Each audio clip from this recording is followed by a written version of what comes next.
Welcome to the Courageous Church. I'm Garrett. And I'm Deborah. We just want to show you some of the great things that happened from Serve Day 2017. Check it out.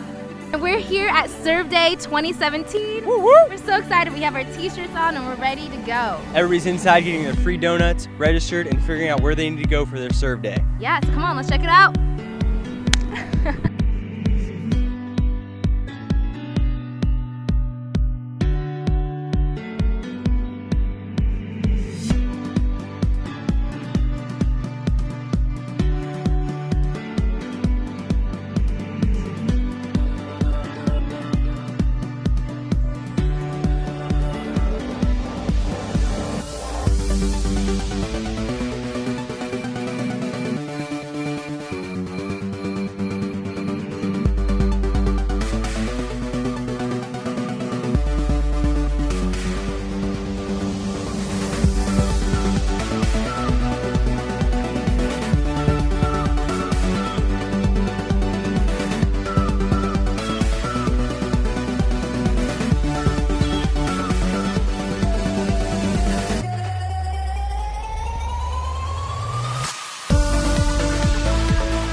Hey Courageous Church, it's Garrett here. I'm here with Deborah and Jen Villa. We're here at Mercy Hospital at their Ronald McDonald House.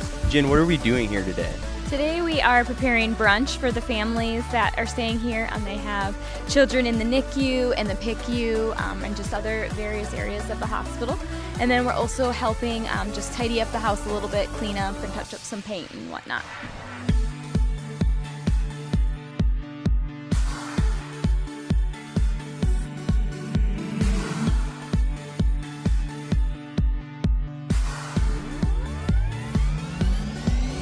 Hey guys, it's Deborah and I'm here with Garrett and Aaron, who's leading our CGen small group. Where are you guys at right now? We're at the Springfield Dream Center. This is on the north side of Springfield at 829 West Atlantic. So we are helping them get ready for their official huge launch. They're doing a ribbon cutting ceremony. We're here cleaning, picking up trash, wiping everything down, sorting a lot of clothes. They have a clothing bank upstairs, and so they're sorting clothes, we're cleaning, we're disinfecting, a lot of things. Awesome.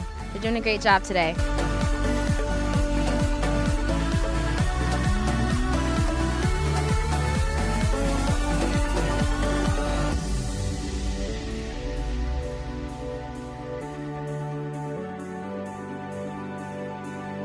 Hey Courageous, Garrett and Deborah here. We're at the Boys and Girls Club with Tony. Tony, what'd you guys do today? Yeah, so we brought 31 kids from 2nd grade to 6th grade in our C Kids program, and they came over and they cleaned up the building for us. They vacuumed, they cleaned windows, and they really made our building look really nice to impact kids that are their age. It's super cool. That's awesome.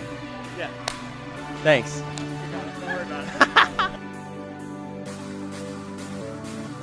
Okay, everybody, did you guys have fun?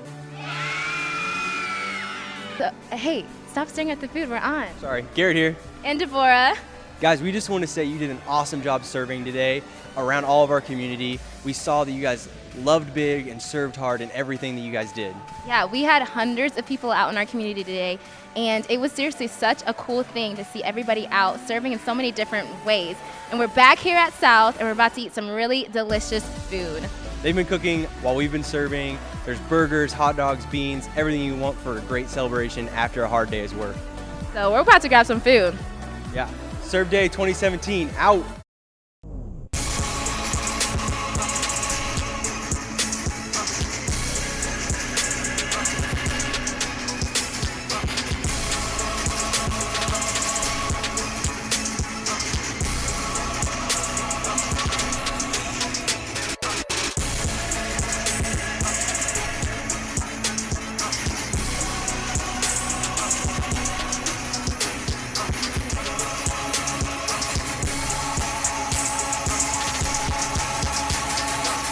My name is Megan, and we just want to welcome everyone to the Courageous Church. If it's your first time, we're so excited that you're hanging out with us today. So I am the Dream Team Director here at Courageous. I've been on staff for about 18 months. My husband and I and our family joined Courageous 4 years ago. Just a little bit about me. So I get to oversee small groups and growth track and Dream Team, but the thing that takes most of my focus is this. I know what you're thinking. You're like, oh, wow, it's a lot. It's a lot. So my husband Isaac and I just celebrated 15 years. Yes, yes. And we do have 5 children, and we do know how that happens. So Kai, she's our oldest. She's 17. She's going to be a senior this year. She has maintained a 4.0. She's absolutely killing it in school, chasing her dreams. So proud of her. She wants to leave this world better than she found it. Yes. And so Common, he's standing next to his dad. He's grown about 6 inches from this picture my friend Megan took these last summer, but he's our analytical kid. He's like our deep thinker, our problem solver. He loves Rubik's Cubes and puzzles, solving problems, and he currently is eating us out of house and home. I'm not even kidding. The other day he told me, Mom, I had 6 sandwiches for lunch. I was like, that's not allowed. Like, you gotta run that by me. And Amari, our daughter right here on the right-hand side, she is 11 and she is our creative genius. It skipped a generation. My mom passed it right to her. Just went right over me. And so she is always bringing home what appears to be trash, but she's creating something beautiful. She has such an artistic eye in how she sees the world. And she is an amazing baker, which is trouble at our house. But I'm really trying to work on instilling a love for cooking, dinner for her. You know, that would be a huge help. And Matai is 4. He's right in the front with the short hair. You know, he has a huge heart, a sensitive spirit, and a quick wit. He loves Legos, and since he's 4, he loves potty humor. And no joke, when he was a baby, he had this long, long black hair. And one time I had him in the baby Bjorn, and a woman said, oh, he's cute. Where'd you get him? Apparently, she thought that was an appropriate question, so I was just like, right here. He came from right here. And so right in front with the curly hair, that's the baby. That's Kosi, and that explains it. He's the baby, he's the boss. I mean, we just do what we can to keep him happy, okay? You're like, don't mess with him. And so no worries, there's not going to be a test over their names or how to spell them. I mean, goodness, we love unique names. So we found Courageous 4 years ago, like I said, through a friend, and it has completely changed our lives. You know, never before have we found a clearer path to growing in our walk with Jesus, getting connected to people, and being able to use our gifts. And I'm so thankful for our lead pastors, Tyler and Renee, for setting all of this in motion, right? Yes, yes. What we get to be a part of is a direct result of their faithfulness to God's calling on their life, and we are all so blessed because of that. And so, you know, I do a lot of different things, but last fall, Pastor Tyler and Renee approached me about stepping into the MC role. And that's what Brandon did this morning when he welcomed everybody, maybe share a little bit about our culture, what's happening here. And I hadn't been on the stage here, you know, in front of people with a microphone, so I was like really nervous. And so we had an impromptu meeting, and they were giving me like tips and just sharing, like encouraging me that I could do it. And I was like, okay, I feel pretty good about it. On the way out the door, Tyler walks by and he's like, now, Megan, whatever you do, don't cuss. So I'm thinking in my head, this is my boss and my pastor telling me if I stand on the stage in front of the entire church with a microphone that I should probably not use profanity. Obviously, in my head, I'm going, oh, Pastor, I would never. Oh, my gosh, no. But what comes out of my mouth? I just look at him and say, I can filter. What does that mean? Like, usually when I'm in front of large groups of people, I'm just profanity all the time, especially in church. But in this case, I'll clean it up. It's not a problem. I can totally go that route. So we're in week 3 of our series, Running with Giants. It's been such an encouraging series. Andy and Brandon brought incredible messages with Isaiah and Elisha the last few weeks. Yes, did a great job. So today I'm bringing the filtered version, and we're going to be focusing on one of the great women of the Bible today. And we're going to learn today, okay? Let's get started with our theme verse, Hebrews 12, verse 1, and it starts with therefore, so it is a continuation. We're looking back at Hebrews chapter 11, which is the Hall of Fame of faith.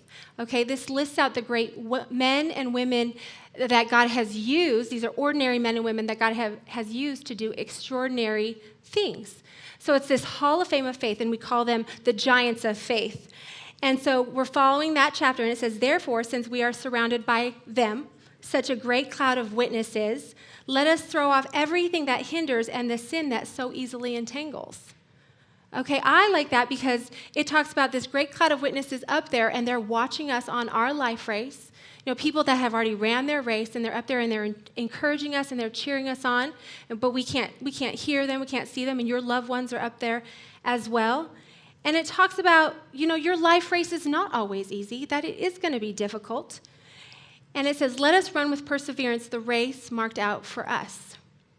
So we all have a life race that is unique to us, and we need to be actively encouraged. And we hope that that happens every time you are here at Courageous, every Sunday when you show up, because we know after 6 days of just life, you know, you're tired, you're worn out. There's a lot going on in your life. You're running from here to there. You got kids, you got jobs, you got careers. So many things are going on. So we know that life isn't easy. And so we hope that when you show up here that we can get you encouraged and send you out, get some stuff off of you, feeling refreshed and ready to take on the world. So as we're going on our life race, let's think about what we look like. You know, sometimes your life race is going great, right? And you just feel like you're winning. You're just winning at life. Everything is going so great. No issues, no hang-ups. Your wife is happy. Bills are paid. Promotion is coming. I mean, you are just winning at life. And then sometimes you feel like you're just blessed. We all know this lady. She's not even running. She's just gliding through life. Nobody really understands how she does it. Everything appears to be perfection. She's just kind of that amazing super mom, super wife. She's like a CEO. You know, she's doing everything we want to do. And sometimes the race has taken a turn, right? And it's not going as planned. So we look like this. We're just grinding. You know, we're hustling. We're working so hard to catch up. Everything seems out in front of us, and we're just working so hard to get there. Sometimes we look like this kid. We're just holding on. Just holding on. Everybody around you is loving life. They have no idea what's going on with you. They think life is good for you, but you're just dragging. You don't even see where you're going. You're just holding on like, I hope I'm going somewhere good. We're going to ride this out. And then sometimes it's like this, right? Just, Jesus, take the wheel. I'm just done. I'm just done. You know, you're not even running anymore. You're just worn out. You're just going to take a nap. You're like, I'm just going to stop right here. So no matter where you are on your life race today, whether you're winning or not even close, we want to encourage you to keep running, okay? So the title of our message today is Be Tenacious, all right? So the definition of tenacious is persistent in maintaining, adhering to, or seeking something valued or desired. You are determined. Synonyms of tenacious include steadfast, unwavering, tireless, persistent, strong-willed. Anybody else in here want to be described as tenacious? I know I do. I absolutely do. I want to be tireless and persistent, unwavering. So we're going to look at one of the most tenacious women in the Bible today. We're going to look at Mary, the mother of Jesus. So if we think about how we usually talk about Mary, what we say about her and her life, you know, the description we give her, we talk about things like she was an ordinary woman from an ordinary life. You know, it was just a regular family, modest lifestyle. She was young. We know that she was young. And some say she was as young as 14. We don't know if she was that young, but we do know that she was a teenager when the angel appeared to her. She was betrothed to Joseph. This is a young woman that is planning her wedding. You guys know how women get when we're planning our weddings, right? Like, don't mess with me. I got stuff on my brain. You know, she was in love with him. She's preparing for the good life. He's a carpenter. That's a good trade. She was totally surprised by the angel. She didn't ask for the experience that she received. And we know that she was a virgin. She's often referred to as the Virgin Mary, and she's never been with a man. But there's something else about Mary, okay? And we rarely talk about her toughness, her determination, and her tenacity. But Mary was an incredibly tenacious woman. And I believe if she was going to come down out of that great cloud of witnesses and she was going to run with us for one lap of our life race and encourage us on our race, that we could condense her Bible story down to one encouraging thought, and that would be tenacious. Be tenacious. So we're going to look at her story, and there's 4 points that we can learn from her life race. So the first point is this: whatever God says, say yes. Say yes. That's the first step. You know, God invites us into what he's doing. He's giving us a chance to partner with him, but we always have to be the one that says yes. Okay, so we're going to begin Mary's story in Luke chapter 1, Verse 30. And it says, and the angel said to her, do not be afraid, Mary, for you have found favor with God. And behold, you will conceive in your womb and bear a son, and you shall call his name Jesus. He will be great and be called the Son of the Most High, and the Lord God will give him the throne of his father David, and he will reign over the house of Jacob forever, and his kingdom will have no end.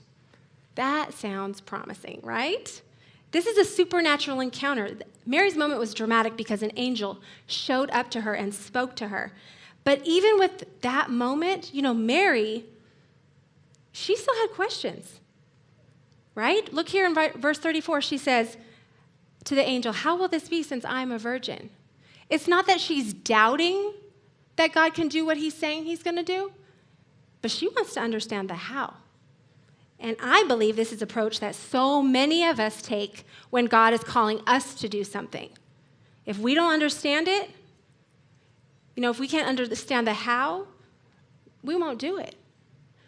And it's fear that will hold us back. It's fear of the unknown, the impossible, and the unseen that makes our knowledge, what we can understand up here, sabotage our faith.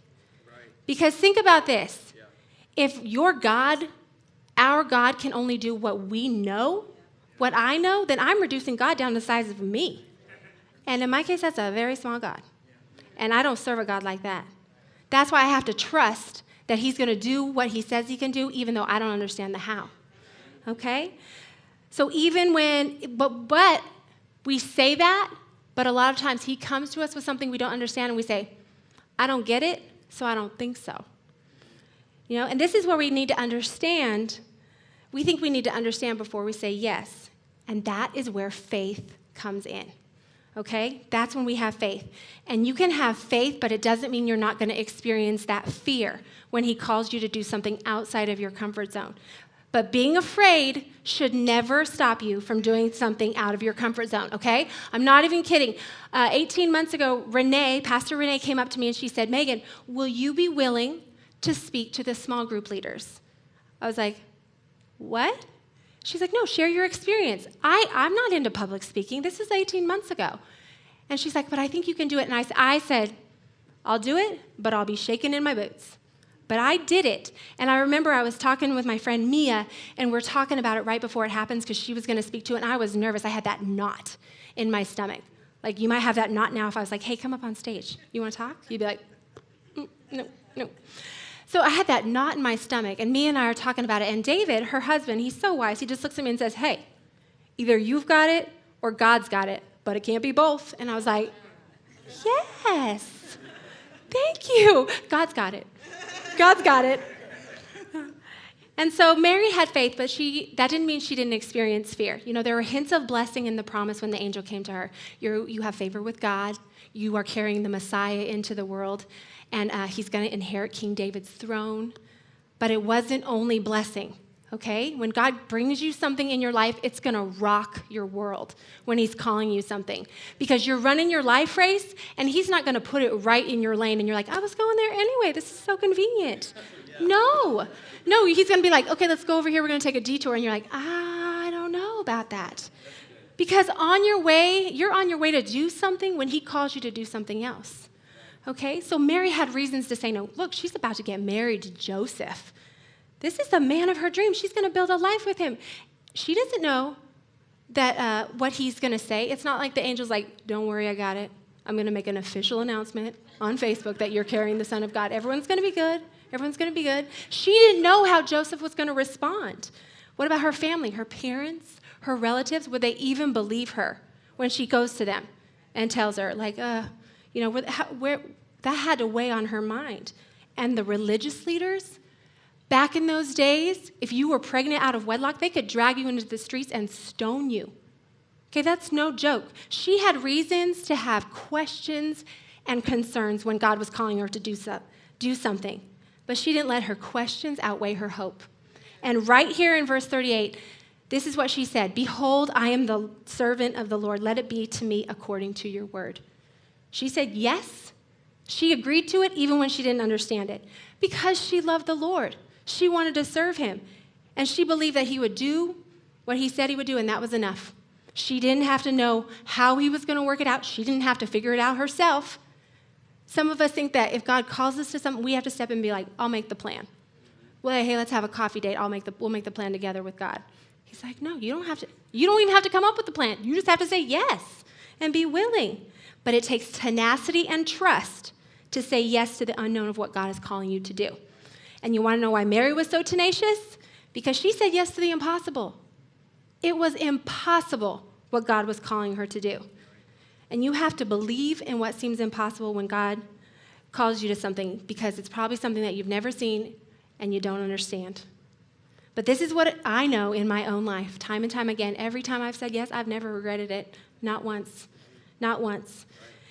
And so, but when God calls you to do something, you're going to think of a lot of reasons to say no. You got a lot going on in your life. You got a plan, you got your own plan. I think God has such a great sense of humor because I'm a planner by nature, and my plans never work out. Like, he always is like, no, Megan, I'm interjecting my plan. I'm like, of course you are. Of course you are. So I just stick to small plans, like little plans, not big plans anymore. So you know when God asks you to do something, your mind's going to fill with doubt. Am I capable of rising to the challenge? What will it cost me, and what if I fail?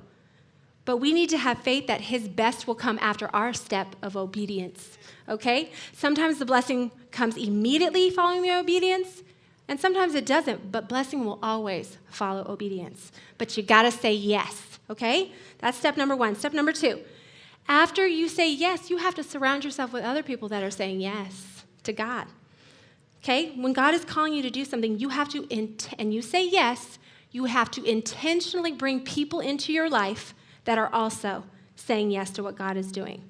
You need a community of people that support you in what God is doing. Don't isolate yourself, okay? Don't feel like you have to keep that to yourself. And let me be real, Sunday is not enough. You can't just come on Sunday. That's not enough. You got to get around people that are also saying yes to God. Get around people that you can be real with. That's what Mary did. She went to Elizabeth. This is her relative, okay? Right after the angel came to her, she went to Elizabeth. And Elizabeth was also someone believing in the impossible. When the angel showed up to Mary, he told her that Elizabeth was pregnant. Look, this is a miracle because we know that Elizabeth in the Bible, it was advanced in years, and her husband Zechariah was very old. She was past childbearing age, and she was barren her whole life. So this was also a miracle, and Mary knew about it. So she went to find someone else who believed in the impossible. Okay, so right here, this is what happens when Mary shows up at Elizabeth's door. Elizabeth exclaimed with a loud cry, "Blessed are you among women, and blessed is the fruit of your womb. And blessed is she who believed that there would be a fulfillment of what was spoken to her from the Lord." 3 times, Elizabeth said to Mary, "You are blessed." She openly celebrated what God was doing in Mary's life. Okay? And we needed an Elizabeth in our life, right? As we're walking along our path, as we're trying to say yes to God, we need someone to be like, yeah, you can do this, you got this. But more than that, we need to be an Elizabeth to someone. You know? We need to be that someone who is encouraging someone else. Because sometimes there are people in your life that they don't have that faith yet to take that step God's calling them to do. You know, they're not ready. God's calling them to change careers, start a business, go back to school, lead a small group. But they don't have that faith. And so you need to be their Elizabeth and encourage them to take that step, that they can do it. You got to share, and you got to share your story of what God's done in your life.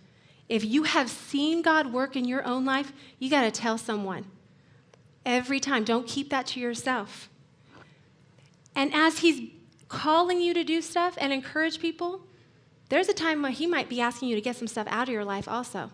It's not always about going somewhere or doing something, but it's also about getting some stuff out of our lives. You know, there's a time he might ask you to remove a habit, an addiction, an aimless distraction that constantly steals your focus. And there's going to be a high level of discomfort that comes with you saying yes. Okay? So you need to find people that are already living in that faithful obedience. They have said yes to God, and they've experienced opposition. They've had some struggles. You know, they've been through some stuff, but they have seen God's faithfulness. Okay? You got to get around those people that know that God could do some stuff in your life. People that will teach you by example to recognize God at work in your life. People that will look you in the eye when you are up against opposition and say, look, you are not alone. God is with you, and I am with you too. Get those people in your life. Okay, I got a story about my friend. Oh, she's so funny. So she tells me about this trip she took to Florida with her family a few years ago. Her family, they go down to the beach. Her son's 12, and she wants to be like, he's like, Mom, let's go in the water. And she's like, yeah, okay. She's like, fine, Mom, let's do that. So it's open ocean, so those waves are coming fast and furious.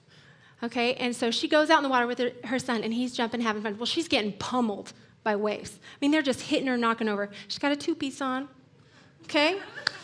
Women, we know better, right? We know better. So she goes, and her glasses are all sideways, and she's trying to get adjusted in between the waves, but they keep knocking her over. She can't get out of the water. The people on the beach are having quite the show.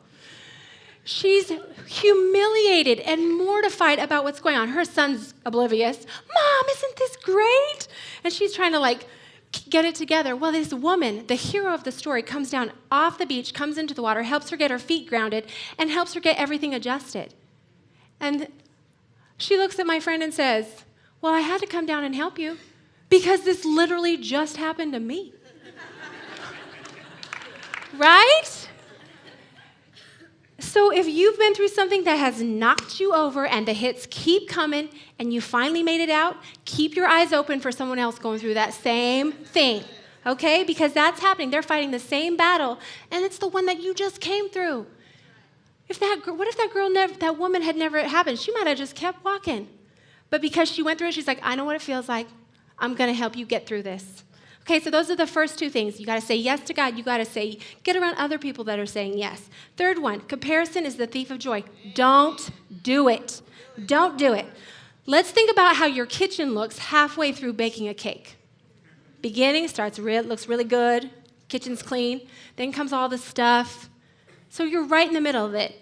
If you are like how it looks at my house, my daughter is the master baker. But right in the middle, it looks like she took a fire hose and just shot flour everywhere. It's a mess. And sometimes that's how our lives feel when God is doing some work, okay? We're right in the middle of the process. It feels messy and overwhelming, and we want to start looking around at other people's lives. Like, what's he doing in their life? Trying to compare the work that's going on in our lives, but we want to look at the finished in everyone else. It could have been so easy for Elizabeth to look at Mary and be like, gosh, you're so young, and you get to have a baby. I've been barren my whole life, and you didn't even want to get pregnant, but I've been waiting for this baby, and I'm so old, and I finally get the baby. And Mary could have looked at Elizabeth and been like, you're so lucky to have the stability and the support. I don't have that right now. Everything that's going on in my life, it's up in the air. But let's look at what the Bible says about comparison. In Galatians 6:4-5, it says, each one should test their own actions, then they can take pride in themselves alone without comparing themselves to someone else. For each one should carry their own load. Don't do it.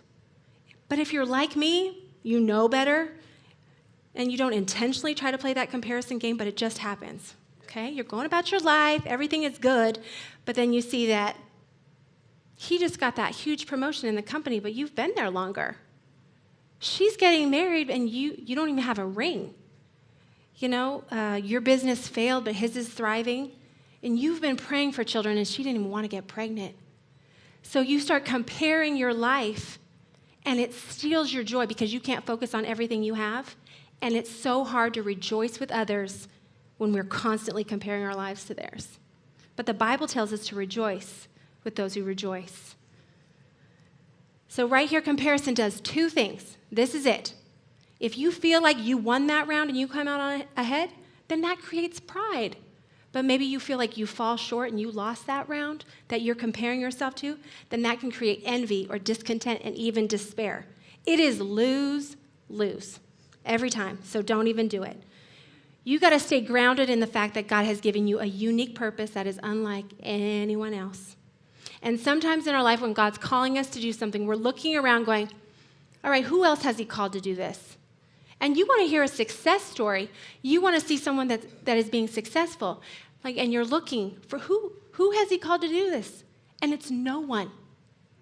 No one. And that was Mary's case. No one had ever or will ever do what Mary was called to do. She was the only person that was called to physically bring the Savior into the world. So her calling was completely unique. But so is yours. Okay?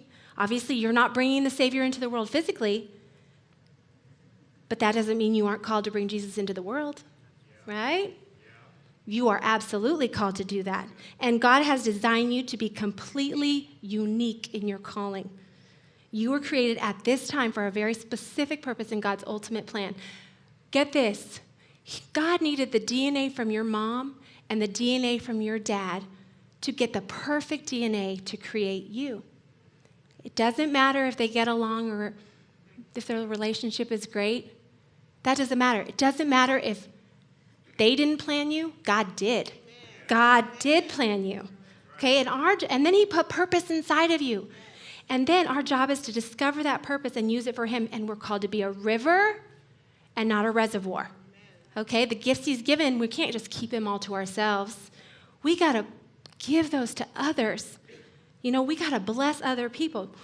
One of my favorite times on Sunday morning is 8:45 a.m. If you're Dream Team, you know what's happening then.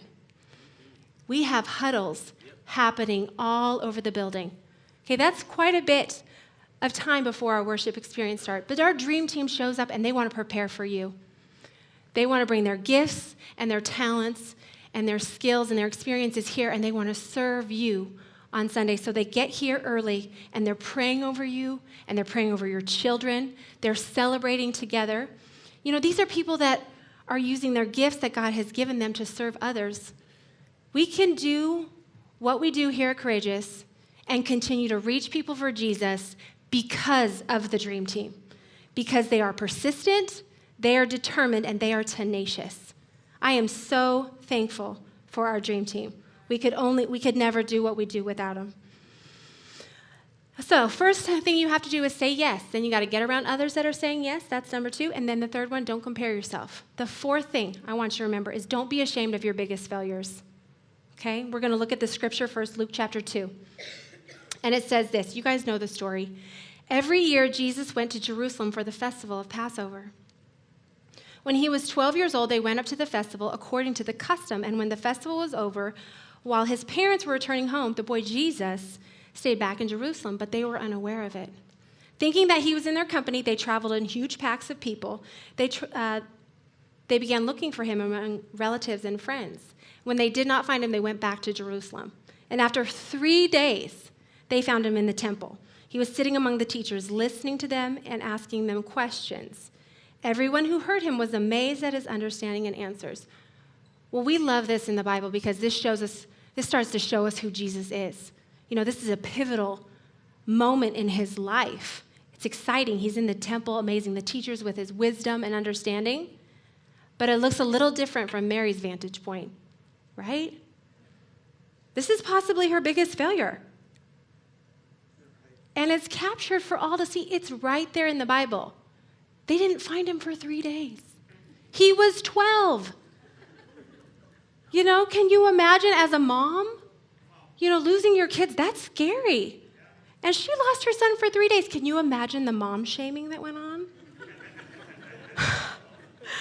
What did her mother-in-law say? I mean, that could not have gone well. This is a huge failure. And I have done my fair share of failing.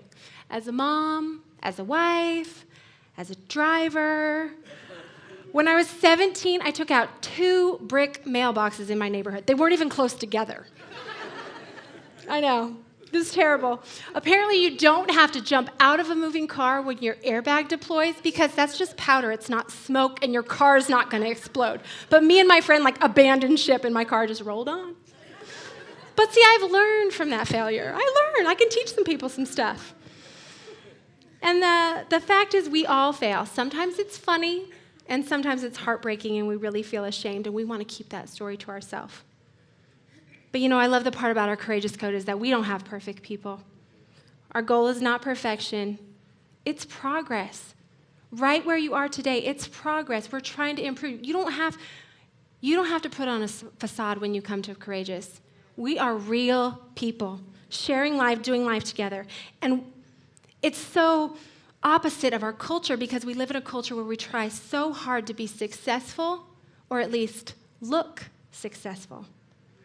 But sometimes we try so hard, but for what? If we know that God sees everything we do, success or mistake, win or failure, then whose approval do we seek?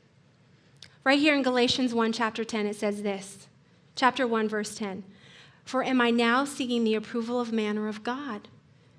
Or am I trying to please man? If I were still trying to please man, I would not be a servant of Christ." Remember what Mary said to the angel. She said, "I am the Lord's servant." She went all in, not because she felt like it and not because she understood it, but because she trusted God. So I want to encourage you today to be tenacious like Mary. You got to go all in, whether you feel like it or not. You got to trust that God's plan and his approval is the only thing that matters for your life. But the first step is you got to say yes to what God is calling you to do. So we're going to close out with a short video, captures one of the most memorable moments during a race. So this video we're going to watch is of the 1992 Olympic Games in Barcelona. Maybe you're familiar with it. Derek Redmond was predicted to medal in the 400 meter, and during the semifinals, Redmond started well, but in the back straight, about 250 meters from the finish, his hamstring tore. Redmond hobbled to a halt and then fell to the ground in pain. Stretcher bearers made their way over to him, and he knew that he wanted to finish the race. And as he began to hobble towards the finish line, his dad, Jim, fought his way through the crowd to make his way onto the track, pushing past security, and he ran to his son's side. What happened next is one of the most encouraging moments in Olympic history.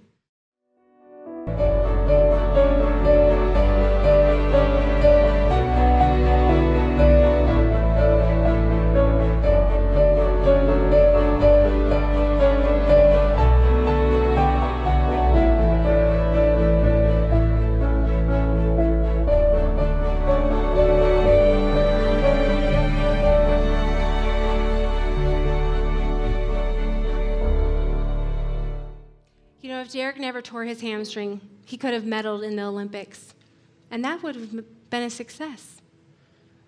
But his story wouldn't have made the impact that it still does 25 years later. You know, what could have been the biggest failure of Derek's career still inspires, encourages us, and brings hope. And this is the perfect portrayal of what your Father will do for you. When your race gets tough and you are facing opposition and adversity, your Father in heaven, he will fight for you. He will fight through the crowd to get to your side. He'll carry you all the way through to the end of your race. You were never meant to run this race alone. He will do whatever it takes to get to you, but you have to say yes.